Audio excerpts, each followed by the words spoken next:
I refuse to let my imagination go to the places where reality has taken us in these last 3 weeks.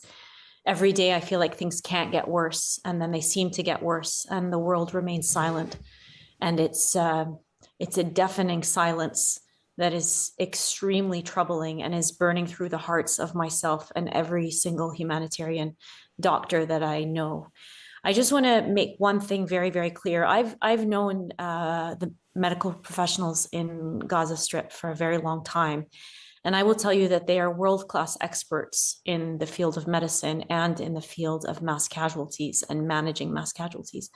I will also assert that they practice at a very high level of medical ethics and with empathy.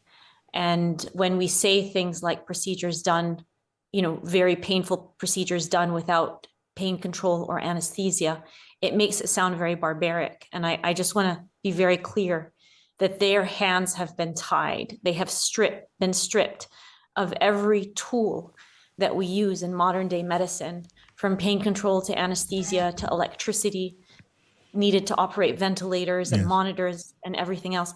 They have been stripped of the tools that we use to practice medicine. And I can't even fathom being in the position that they are in and continuing to do my job despite the day-to-day trauma that I'm seeing, despite fear for my family's well-being, despite fear for my own life when I'm constantly being threatened to be bombed myself in a health facility because I refuse to leave my patients and evacuate. I mean, barbarism implies some sort of choice, and clearly there is no choice except for the choice to carry on working in what look like impossible conditions. As a doctor, how do you deal with a situation where you have a patient in need of urgent surgery or care with no anesthetic? I mean, how do you go about that? I've never been in that position, and I don't know many people that have been in that position, to be honest. Like, the conditions that we're seeing in the Gaza Strip right now are unthinkable. This is a community, and I challenge anybody, or I suggest that anybody watching your show right now tries to imagine a circumstance in their lifetime where a community was placed in essentially solitary confinement in a concentration camp with no access to water, food, electricity, medicines, and at some times communication to each other or the outside world, when communication is completely cut off through these blackouts that are happening. It's just unheard of. It's unprecedented in modern times. Yes. So the honest answer is I don't know, but I'll give you an example. Children are coming in with 70 to 90% of their bodies burned. And the way we would normally handle that is obviously we would give them immediate pain control.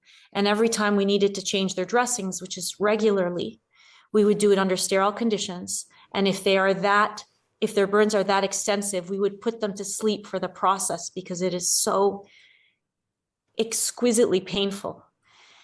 And if you don't have those medications, and you're really trying to save the lives of these patients, then you might do it without those medications, but it's inhumane. And that's what they're saying. It's inhumane. I'll give you some of the words they've used to describe the position they've put in.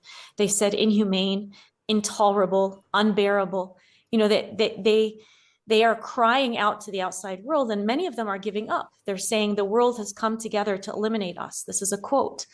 Others say the world is deaf to our suffering. They are deaf and blind to our suffering.